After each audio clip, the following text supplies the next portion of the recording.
അടിയന്തരമായി തൊഴിൽ ലഭ്യമാക്കുക, അയ്യങ്കാളി പദ്ധതി പുനഃസ്ഥാപിക്കുക, കുടിശ്ശികയായ കൂലി ഉടൻ ലഭ്യമാക്കുക തുടങ്ങിയ വിവിധ ആവശ്യങ്ങൾ ഉന്നയിച്ചാണ് NREG workers union Thillankeri panchayat കമ്മിറ്റിയുടെ നേതൃത്വത്തിൽ തില്ലങ്കേരി പഞ്ചായത്ത് ഓഫീസിലേക്ക് തൊഴിൽ അപേക്ഷയുമായി തൊഴിലുറപ്പ് തൊഴിലാളികൾ മാർച്ച് നടത്തിയത്. March NREG workers union area secretary E. Sajeevan ഉദ്ഘാടനം ചെയ്തു.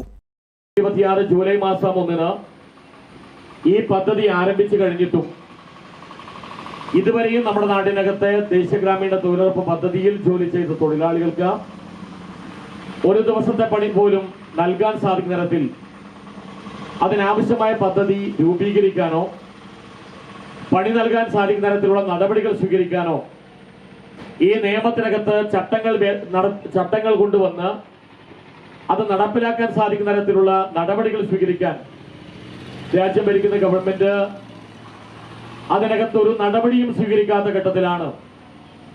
നമുക്ക് തൊഴിൽ വേണം, തൊഴിലാളിക്ക് ജീവിതം മുന്നോട്ട് പോകാൻ സാധിക്കണമെങ്കിൽ അതിന് തൊഴിൽ നൽകാൻ ബാധ്യതപ്പെട്ട ഈ രാജ്യത്തിനകത്തെ ഗവൺമെന്റ് തൊഴിൽ നൽകണമെന്ന് ആവശ്യപ്പെട്ടുകൊണ്ട് നേരത്തെ തന്നെ നാം തൊഴിലിന് വേണ്ടി അപേക്ഷ നൽകുന്ന അതിന്റെ ഭരണ സംവിധാനത്തിനകത്ത് നാം ചുമതലയേൽപ്പിച്ച് മുന്നോട്ട് വന്നിട്ടുള്ള ഗ്രാമപഞ്ചായത്തുകളിലേക്ക് അപേക്ഷ നൽകിക്കൊണ്ട് കൈപ്പറ്റ് രസീത് വാങ്ങിക്കൊണ്ട് നമ്മളൊരു അപേക്ഷ നൽകുന്നതിന് വേണ്ടിയുള്ള ഒരു മാർച്ച് സംഘടിപ്പിക്കുന്നതിന് വേണ്ടി തീരുമാനിച്ചിട്ടുണ്ട്. NREG workers union Thillankeri panchayat president PD Maneesha അധ്യക്ഷയായി. തില്ലങ്കേരി ഗ്രാമപഞ്ചായത്ത് president Muraleedharan Kaitheri, NREG workers union area treasurer KA Shaji, Mahila association area committee അംഗം C. Shaima, NREG workers union area committee അംഗങ്ങളായ KV ആശ, KK പ്രീത തുടങ്ങിയവർ പങ്കെടുത്തു.